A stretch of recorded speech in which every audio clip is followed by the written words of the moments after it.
Assalamualaikum warahmatullahi wabarakatuh.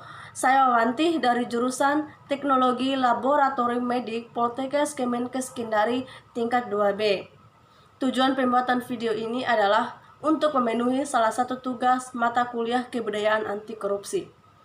Yang akan saya bahas di sini yaitu terkait dengan contoh kasus korupsi yang ada pada lingkungan keluarga. Sebelum kita melangkah jauh, pertama dan yang paling utama yang harus kita ketahui di sini yaitu adalah apa itu korupsi. Jadi, korupsi adalah merupakan salah satu tindakan kejahatan yang sangat luar biasa. Kenapa saya katakan demikian?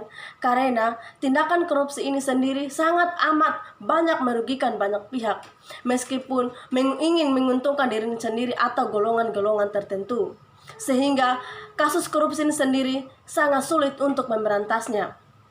Walaupun kita tahu di negara Indonesia ini ada yang namanya dengan Komisi Pemberantasan Korupsi atau KPK, tetapi masih banyak juga golongan-golongan yang melakukan tindakan tersebut. Sehingga di negara Indonesia masih menduduki ranking atas sebagai negara terkorup di dunia.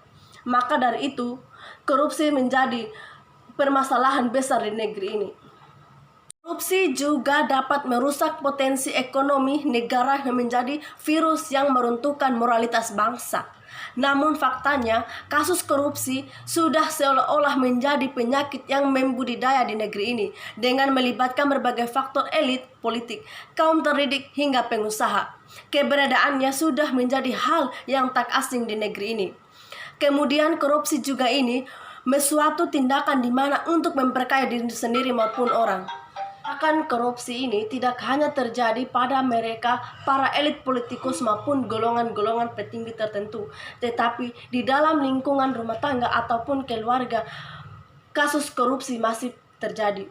Contohnya di sini yaitu ada seorang anak yang memiliki waktu les dari jam 7.00 sampai jam 8.00. Tapi sesampainya di sana, anak tersebut tidak langsung ke tempat les, melainkan mereka nongkrong dulu sama teman-temannya. Itu merupakan contoh yang pertama. Kemudian contoh yang kedua yaitu berkata bohong dengan cara mengambil uang belanjaan yang telah diamanahkan ibunya. Kemudian contoh yang ketiga yaitu meminta uang kepada ibu untuk membeli buku pelajaran dengan melebihi harga yang ditentukan.